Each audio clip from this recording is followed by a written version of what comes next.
વચનામૃત લોયાનું 15મું, ભૂંગળી તથા ગાયના દૃષ્ટાંતે આત્મદર્શનનું, તારીખ 2/1/1821 મંગળવાર. સંક્ષિપ્ત સાર પહેલો. જીવ તો સંપૂર્ણ દેહમાં સમાનપણે રહ્યો છે, પરંતુ ઇન્દ્રિયોના સ્વચ્છપણાની વિષમતાએ કરીને સરખું જાણપણું જણાતું નથી.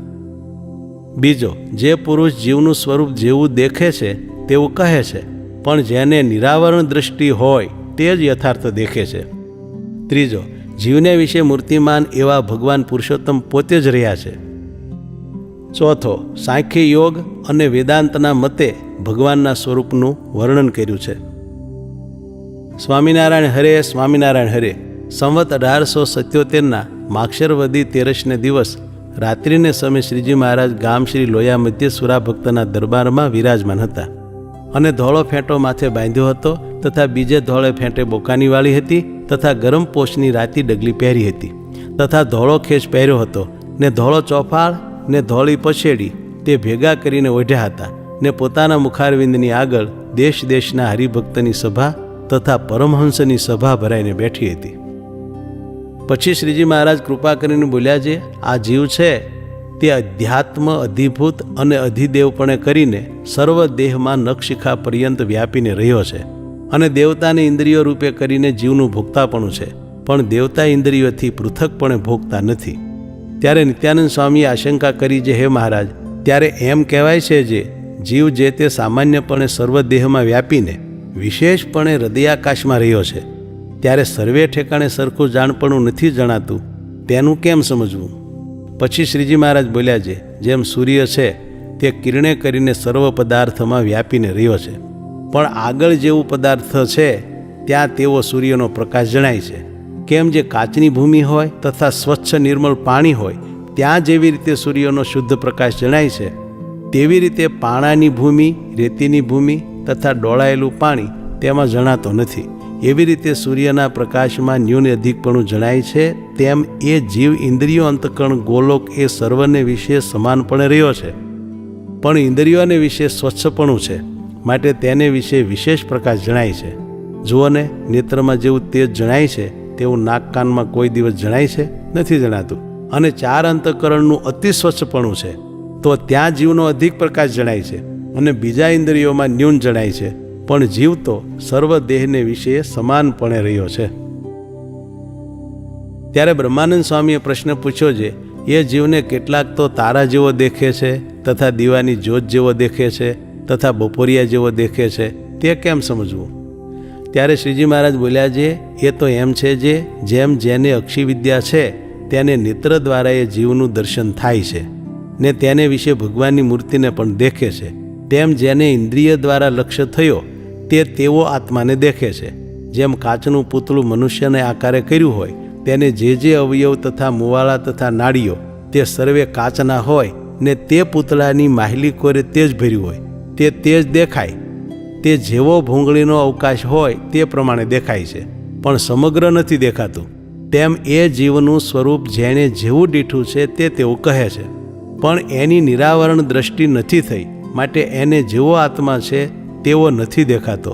અને જ્યારે એની નિરાવરણ દ્રષ્ટિ થઈને આત્માકારે થાય છે ત્યારે ઇન્દ્રિયોના ગોલોકના જે વિભાગ તે એની દ્રષ્ટિમાં નથી આવતા ને જેવો આત્મા છે તેવો જણાય છે. જેમ જે આકાશની દ્રષ્ટિને પામ્યો હોય તેની દૃષ્ટિમાં બીજા 4 ભૂત નથી આવતા, તેમ જેની નિરાવરણ દ્રષ્ટિ થાય છે તેને ગોલક, ઇન્દ્રિયો, દેવતા, અંતઃકરણ તેણે કરીને જણાતા જે જીવના પ્રકાશના ભેદ તે દૃષ્ટિમાં નથી આવતા ને જેવો જીવ છે તેવો યથાર્થ જણાય છે, અને ભેદ દૃષ્ટિવાળાને જેવો છે તેવો નથી જણાતો. જેમ કોઈ કે ગાયનું પૂંછડું દીઠું, કોઈ કે મુખ દીઠું, ખૂર દીઠો, પેટ દીઠું, સ્તન દીઠો, તેણે જે અંગ દીઠું તે ગાયનું જ દીઠું છે, પણ જેવી ગાય છે તેવી કોઈએ દીઠી નથી, અને એક અંગ દીઠું માટે ગાય દીઠી પણ કહેવાય. તેમ આત્માના પ્રકાશનું દર્શન જેટલું જેને ઇન્દ્રિયો દ્વારા અથવા અંતઃકરણ દ્વારા થયું તેટલો તે આત્મદર્શી કહેવાય, પણ સમ્યક આત્મદર્શન એને કહેવાય નહીં. માટે અમે તો એ જીવને વિશે એવી રીતે સામાન્ય વિશેષપણું કહીએ છીએ. ત્યારે નિત્યાનંદ સ્વામીએ પ્રશ્ન પૂછ્યો છે, હે મહારાજ, તમે જીવને તો નિરાકાર કહ્યો, ત્યારે તે જીવને વિશે ભગવાન રહ્યા છે તે પણ અલિંગપણે રહ્યા છે કે મૂર્તિમાન રહ્યા છે? પછી શ્રીજી મહારાજ બોલ્યા છે, ભગવાન તો ઇન્દ્રિયો, દેવતા, અંતઃકરણ અને જીવ એ સર્વના આશ્રયપણે રહ્યા છે. તે શ્રી કૃષ્ણ ભગવાને ઉદ્ધવ ભેળે ગોપીઓને કહેવરાયું છે જે ઇન્દ્રિયો, અંતઃકરણ, દેવતા અને જીવ તેના આશ્રયપણે કરીને તમારે સમીપે હું રહ્યો છું. જેમ પંચમહાભૂત બ્રહ્માંડને વિશે રહ્યા છે ને તેના તેજ સર્વના દેહમાં રહ્યા છે, તેમ જે હું આ મથુરામાં રહ્યો છું તે તો જેમ મહાભૂત વિશેષપણે કરીને બ્રહ્માંડને વિશે રહ્યા છે તેમ રહ્યો છું. અને જેમ એ ભૂત જીવોના દેહોમાં સામાન્યપણે રહ્યા છે તેમ હું તમારે પાસે રહ્યો છું. અને જે હું દેખાતો નથી તે તો તમારા ચિત્તની વૃત્તિનો મારે વિશે નિરોધ થાય તેને અર્થે નથી દેખાતો, પણ રહ્યો તો મૂર્તિમાન છું. ત્યારે વળી નિત્યાનંદ સ્વામીએ પૂછ્યું છે, હે મહારાજ, એ ભગવાન ઇન્દ્રિયાદિકના આશ્રયપણે રહ્યા છે તે પુરુષ રૂપે કરીને રહ્યા છે કે અક્ષર રૂપે રહ્યા છે કે પોતે સ્વયં પુરુષોત્તમપણે રહ્યા છે? ત્યારે શ્રીજી મહારાજ બોલ્યા છે, જીવ, પુરુષ, અક્ષર અને પુરુષોત્તમ એ સર્વનું તેજ પ્રકાશપણે તો સજાતીય છે. માટે એમના પ્રકાશના ભેદ પાડવાને તો કોઈ સમર્થ છે નહીં. અને ભેદ તો અતિશય છે, પણ તે ભેદને દેખવાને કોઈ સમર્થ નથી.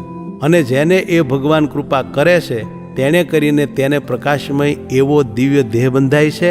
પછી તે એમ જાણે છે જે આ હું છું ને આ પુરુષ છે ને આ અક્ષર છે ને એ સર્વેથી વિલક્ષણ એવા આ પુરુષોત્તમ છે. એવી રીતે એ સર્વને પૃથકપણે દેખે છે ને એમના પ્રકાશને પણ વિલક્ષણપણે દેખે છે, પણ બીજો તો કોઈ પૃથક દેખવાને અર્થે સમર્થ થાય નહીં. માટે એ ભગવાન સુજેય રૂપે કરીને રહ્યા છે, પણ પોતે જ રહ્યા છે. અને વેદાંત જે ઉપનિષદ તથા યોગ તથા સાંખ્ય એ ત્રણ શાસ્ત્ર સનાતન છે, તે એ શ્રીકૃષ્ણ પરમાત્માનું જ વર્ણન કરે છે. તે એ ત્રણ શાસ્ત્રના મત તમને અમે પૃથક પૃથકપણે કરીને કહીએ તે સાંભળો. તેમાં જે સાંખ્યવાળા છે તે તો 24 તત્વને કહીને તેથી પર 25મા પરમાત્માને કહે છે, પણ જીવ ઈશ્વરને પૃથકપણે નથી કહેતા. તેનો એ અભિપ્રાય છે જે તત્વ છે તે જીવ વિનાના હોય નહીં. માટે તત્વ ભેળો તદાત્મકપણે રહ્યો જે જીવ તેને તત્વરૂપ જ કહે છે, પણ તત્વ થકી પૃથક નથી કહેતા. અને જેમ જીવને 24 તત્વરૂપ માને છે તેમ બ્રહ્માંડાભિમાની જે ઈશ્વર તેને પણ 24 તત્વરૂપ માને છે.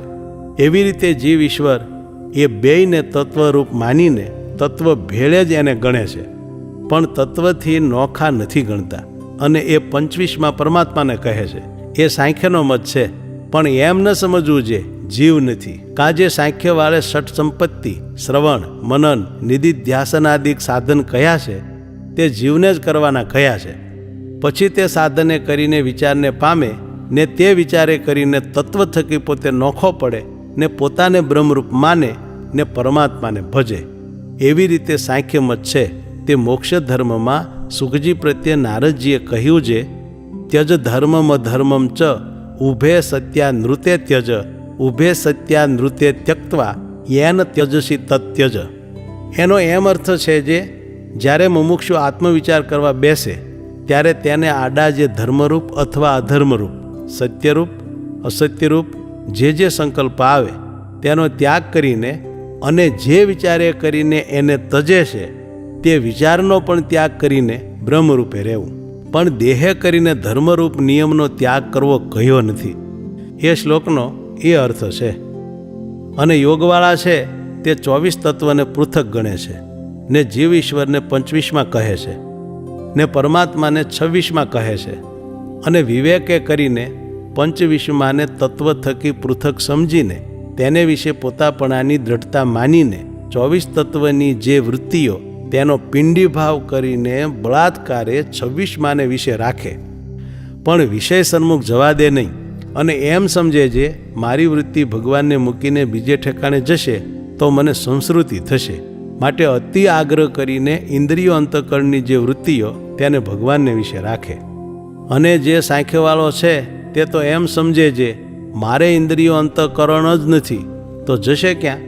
માટે પોતાને બ્રહ્મરૂપ માનીને નિર્ભય રહે છે. અને જે યોગવાળો છે તે તો ડરતો જ રહે છે. જેમ કોઈ પુરુષના હાથમાં તેલનું માથાળગણ ભરેલું પાત્ર હોય અને તે પુરુષને પગથિયાને ઉપર ઊંચું ચડવું હોય ને 2 કોરથી ઉઘાડી તરવારવાળા પુરુષ ડરાવાને ઊભા રહ્યા હોય ને તે તેલને ઢળવા દેવું ન હોય ને તે પુરુષ જેવો ભયને પામે તેમ યોગવાળો વિષય થકી બીને ભગવાનને વિશે વૃત્તિઓને રાખે છે, એ યોગનો મત છે. અને વેદાંત જે ઉપનિષદ તેનો મત એ છે જે સર્વના અતિશય મોટા કારણ એવા જે પુરુષોત્તમ નારાયણ બ્રહ્મ તેનું જ ગ્રહણ કરીને બીજા સર્વેને મિથ્યા માને છે. જેમ આકાશની દૃષ્ટિને જે પામ્યો હોય તે બીજા તત્વને દેખે નહીં, તેમ એ બ્રહ્મને જે દેખતો હોય તે બીજા કોઈને દેખે નહીં, એવી રીતે વેદાંતનો મત છે. ઇતિવચનામૃતમ લોયાનું 15મું થયું.